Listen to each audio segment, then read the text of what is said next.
E aí, galera que tá ligadaça aqui na Rádio Stay Rock Brasil, beleza? Hoje estamos com uma convidada super bacana. Shakey Sue, vocalista da banda húngara The Hellfreaks. Sue, how are you? Hi there, I'm doing very fine. Thank you so much. How are you doing? Well, today is, it's Friday, so as you said, everything goes at the end of the week, everything's just shaking, but awesome. Sue, Great to hear that. oh, perfect. So I would like to start talking to you about you, how you started as a musician, and then after that, let's walk through how the Hell Freak started. So, All right. how did you got into the music? Okay, so for me, it was like literally by an accident, because I was a professional gymnast as a kid. So when I was 4 years old, I started to do gymnastics, and I do that till I was 14. But unfortunately, at that age, I had a really hard injury. I had some really serious spine problems. I just landed once wrong on my feet, and after that, my whole hell ride in the hospitals for years started.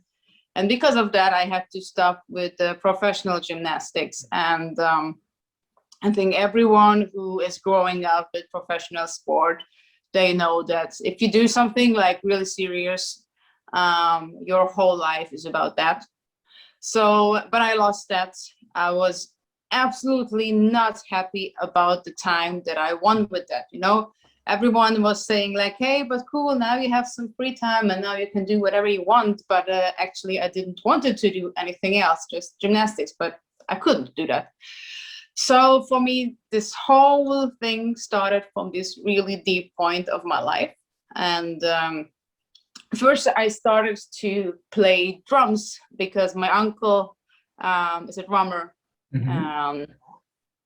And that's why, I really didn't have any idea, and I really didn't have any plans. It was really just about like, let's do something, because otherwise I will like cut my wings at home. So I had to do something. So I started with doing drums, and it was, I wouldn't say I was really talented in playing drums, but I really enjoyed it. It was fun. It was a good thing, And so after a very few years, I started to play in a band on drums. And it was really just, a really local thing. We had a couple of shows, but it was a fun band, right? And later on, we had a song with the band. And we also had a female singer in that band, and it was also the first band for her. Uh-huh. And the way how we wrote songs were that I wrote the lyrics because I had fun with writing lyrics, and he really enjoyed it. And time to time, I've even figured out like vocal melodies. But as I said, I was just a drummer. So and then we had one song with this band where we switched the place with the singer, and so she played drums and I sang. Just for the rehearsal room, right? Mm-hmm. We did just in the rehearsal room, and back then we realized that actually it's not that bad. And this is how I found the singing. It was pretty much just by an accident. And then you join the Hellfreaks. And how was it like getting the guys together? And then you said like you guys started the band, and pretty soon you guys doing things abroad. So how does magic work happen actually? Back then it was, it doesn't sound that long time ago. It's just 10 years, but just 10 years ago, the music industry worked very, very different. So back then we started as a psychobilly band. That's very important. We started as a very different band than what we are today. So it was a kind of like, a subculture thing. We were really much into the psychobilly scene. So it was like clear that we're going to do that kind of music. And it, as I said, was not a professional. I really did not have plans. We just had a MySpace page and I handled it. And when we did our first recordings, I just wrote a couple of like 100 of clubs. and then and then they just invited us. Like we had our first gig in Vienna, which came by an invitation.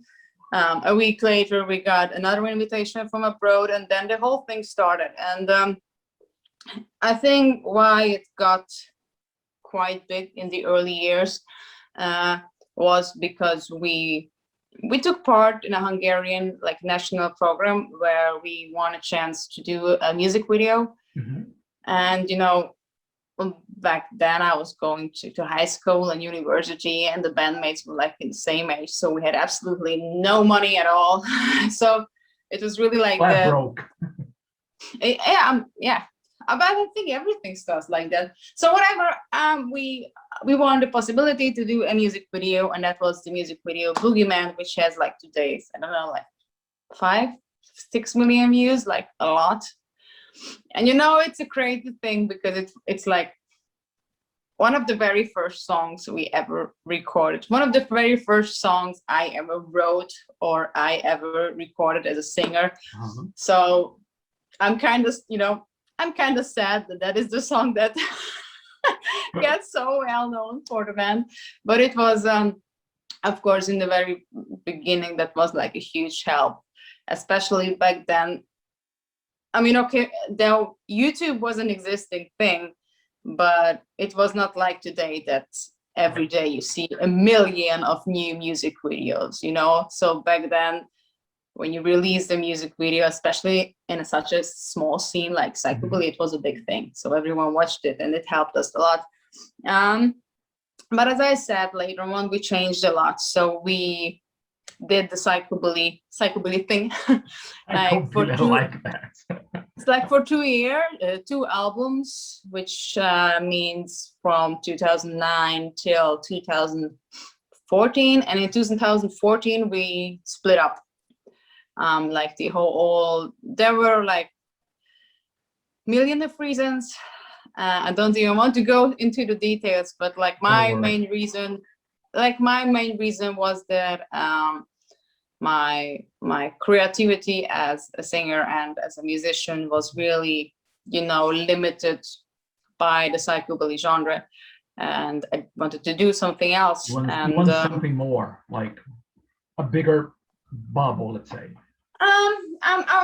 I don't like to say that I wanted to do something more. It's much more that I did not want to do the same again and again. And I'm still like the kind of person who gets really bored if I have to do the same again and again. And that's why I like, I like to improve myself. I like to try new things. And that was pretty much what happened in 2014, why we realized that we can't continue it like that. So then we split up I thought that for forever, but it wasn't forever. It was just for half year. And we received an email from the US Ink and Iron Festival from California, because they had no idea that we split up, and they invited us to that festival. And pretty much that was a super lucky thing, and I'm so thankful for that email, because at that point I really gave up the band. I really thought that I just finished the whole my music career. I'm done with the whole thing, and I really had no hope that there will anything happen that would bring this back. But our old drummer at that time said, like, Sue, look, this is like a very big thing for us. We always dreamed about this, and this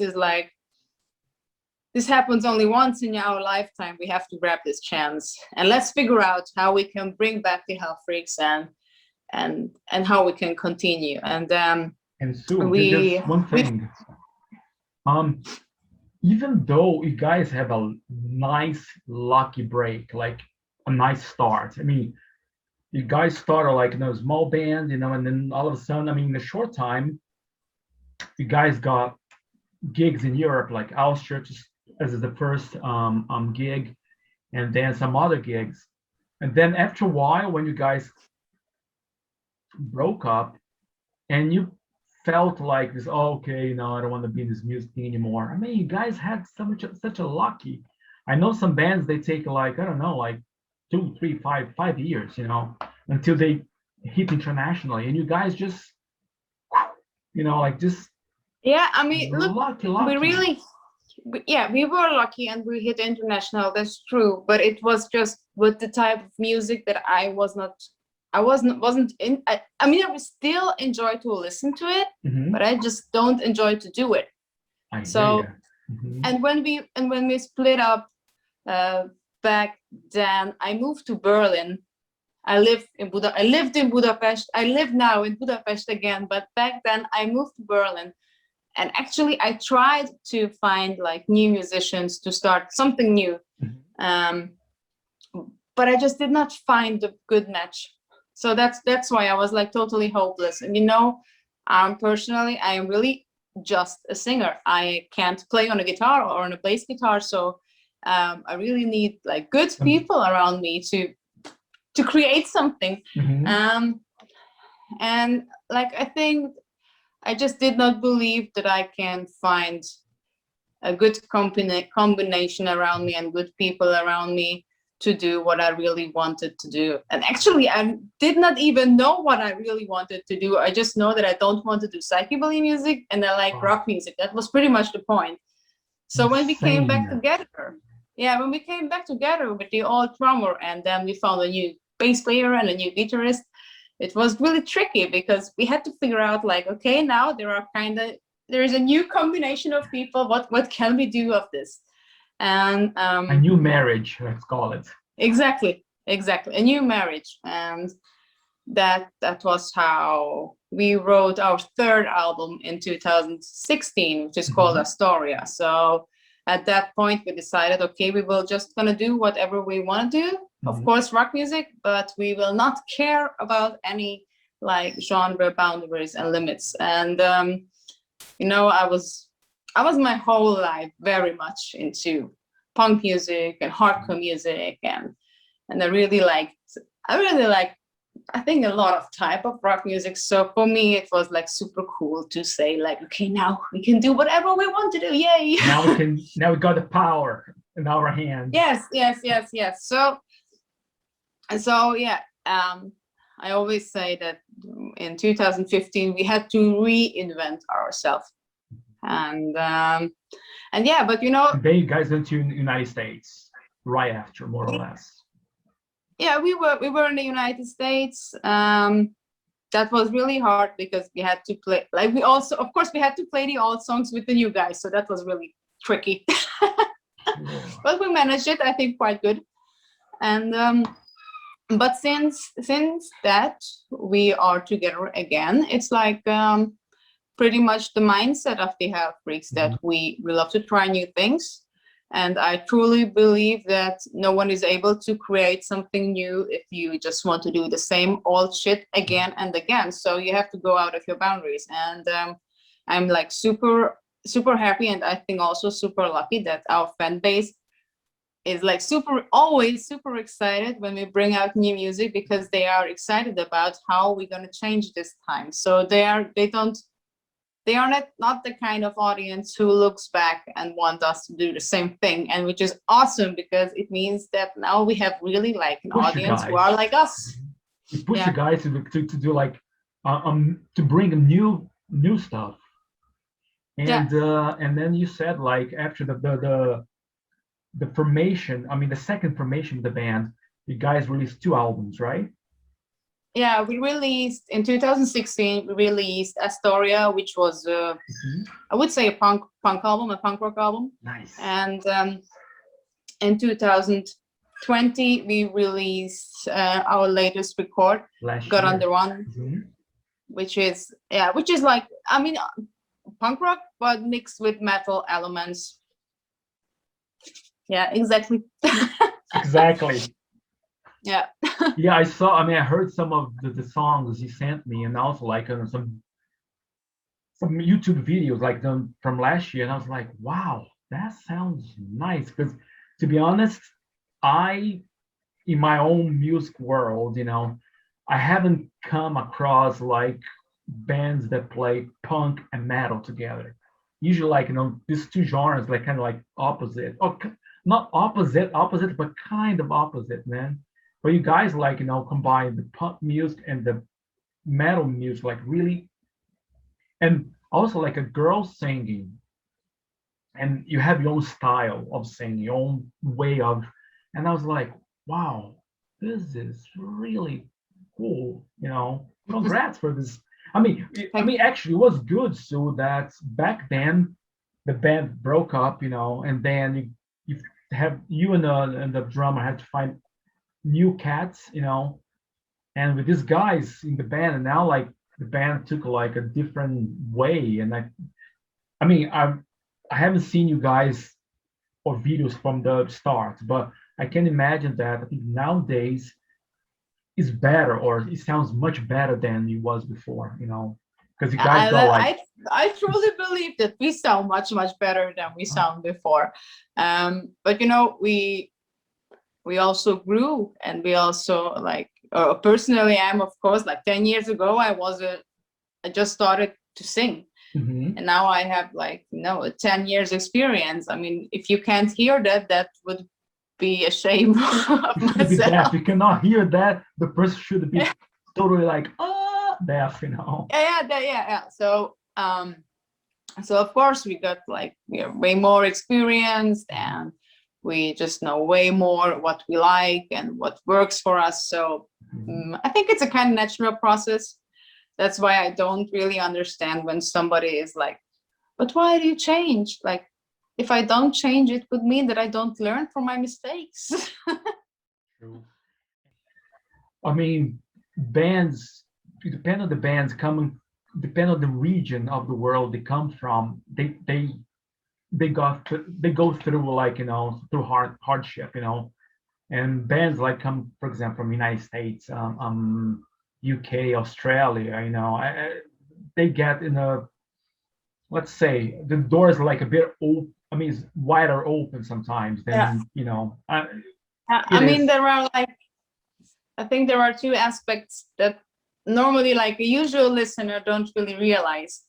Like one thing is that the language of rock music is English.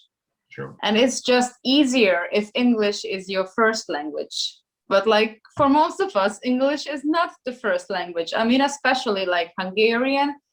It is a totally weird language. It has nothing to do with any other language. It's true. You guys are like something. Yes, exactly. Language-wise, you guys are something like out of this world, let's say. Yeah. So that's like step one. And I think the other issue that I know that people just don't realize is that, it could be worse. There are still parts in the world where it's so much harder to make a band. But like here in Hungary, like how can I say that? So for example, if we want to buy a guitar, a guitar costs exactly the same, or because of the crazy taxes, even more than it would cost in Germany, or than it would cost in the US, or than it would cost in the UK. But in average, a Hungarian earns a quarter or a half of what somebody in the Western area earns. So that means that if we want to buy the guitar, we have to work 2 times harder, 2 times longer. And that's now just an easy example with the guitar.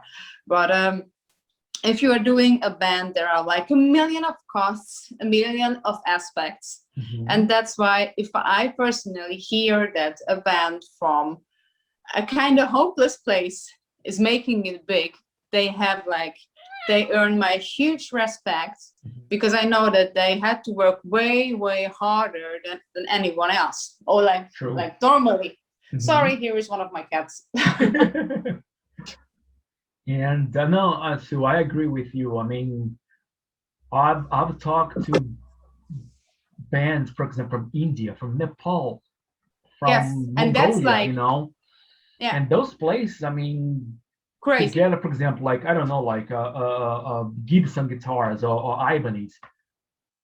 In the West is one price, like say is one price. I mean, West Europe is one price. In America is one price, And you go to those places, the prices like, I mean, it's kind of the same, but in their currency, in their way of living is like for example, an American guy, or let's talk about an American guy because I'm more familiar with, an American guy or girl work, let's say, 1 week, and then depending on the job, can get like, I don't know, like $600-700 a week. And that's what you earn here in a month. See, and then like let's say in 2 weeks, the guy save some money, buy a guitar, and then fine. And then you said in Hungary, like $700 is like earning a month. So you think, okay, damn, I have to pay rent, I need food, I need clothes because I cannot walk naked on the street. And I have to buy a guitar. It's And I mean, it's not a problem. Like, how could people know that if we are not talking about that? But it's just the point that people think that, in countries like ours, life has to be so much cheaper. But it's not cheaper. Like, for example, our food. It's so funny. When we go to Germany, we're always like super happy that the food is so cheap, which is crazy. Like, because I mean, compared to them, for us, it should be like super expensive, but it's even cheaper than here in Hungary. So it's quite difficult and quite hard to be able to realize your dreams. And it's not cheaper to do a music video here or to record an album or to buy an instrument. It has the same price. And but even though I have to admit that I'm still like super thankfully that I'm Hungarian, because I know that it could be so much harder, because as you said, there are like bands from Nepal, India, stuff like that. It is so much harder from make it from there. So of course it could be better, it could be easier, but because of that, I just try to see it in a good way, that we learn to work hard. And sometimes it pays off. This year and last year in the music industry has been like, totally weird stuff. How yeah, exactly. Just like this. Sometimes I want to go like this, or just like the subway comes and I jump right in front of, boom, get hit, goodbye.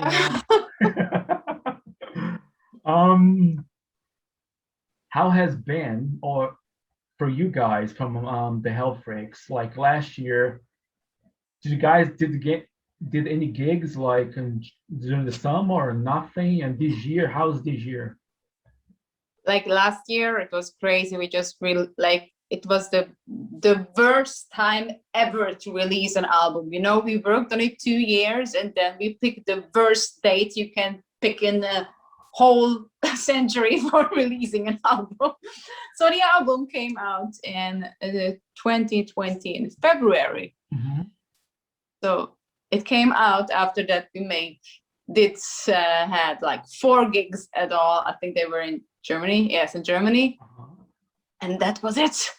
We had to go home. All the borders were closed, and we had absolutely no gigs at all. And last year we saw that a lot of bands are like reorganizing their tours and postpone their gigs and stuff like that. And that's why I just decided that we just start to plan and book when the world is back to normal, because it is so crazy hard to reorganize a tour, and it's so nerve-wracking, and our nerves were already like gone. So we really I just did not want to take that weight on my shoulders extra. So I think this year is still, we have like 1, 2, maybe 3 gigs, but in our country now, so not abroad, here in Hungary. I still don't dare to plan. So yeah, as you said, as you said, this year is just a reflection of last year, and for bands, I mean, everybody in the music industry, it's very hard for all of us to like plan something, because in one moment, oh yeah, this is gonna happen, and then the next thing, the next time, oh, maybe not, and then you go, okay, we go, we don't go, we go, we don't go, and there's like, Yeah, and it's like, I know that people don't know that, but it's organizing a tour is such a crazy, it's a lot of work. And just because you put a tour together, it really doesn't mean that you would be able to put the whole tour and reschedule it and postpone it the way how it was. it costs And money as especially, well. yes, and especially it's right now we don't know how the club's gonna open, but for sure when the clubs and festival reopen, it will not happen like from one moment to the other, it will happen like first, I don't know, just the outdoor clubs or just small clubs, or I don't know, like there for sure there are gonna be some kind of limitation.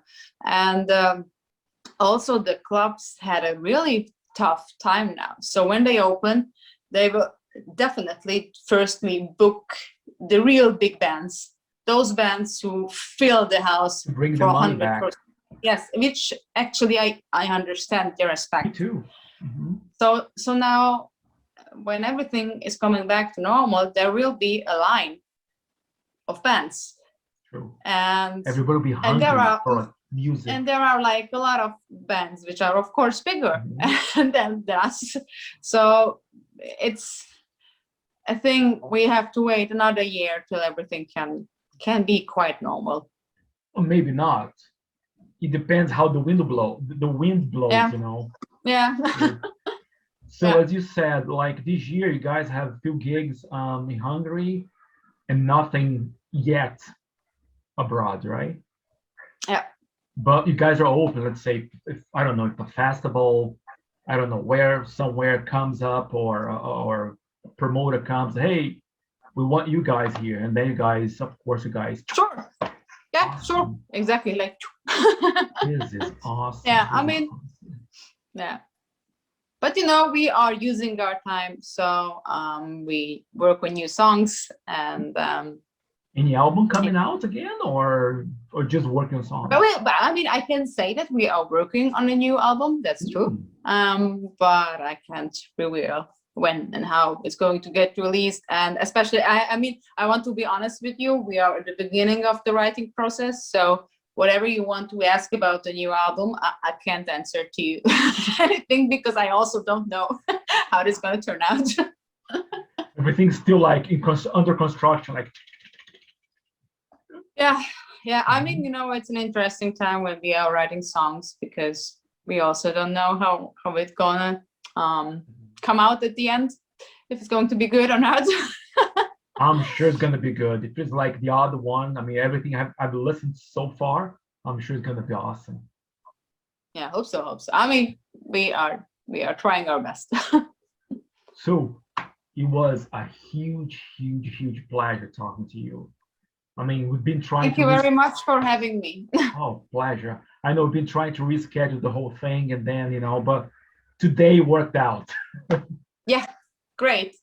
Well, actually, just so you know, this is like the last interview that I'm doing before I'm doing like a header into the songwriting process. We did an interview stop, so this is like the last one I do for a longer while. The lucky one.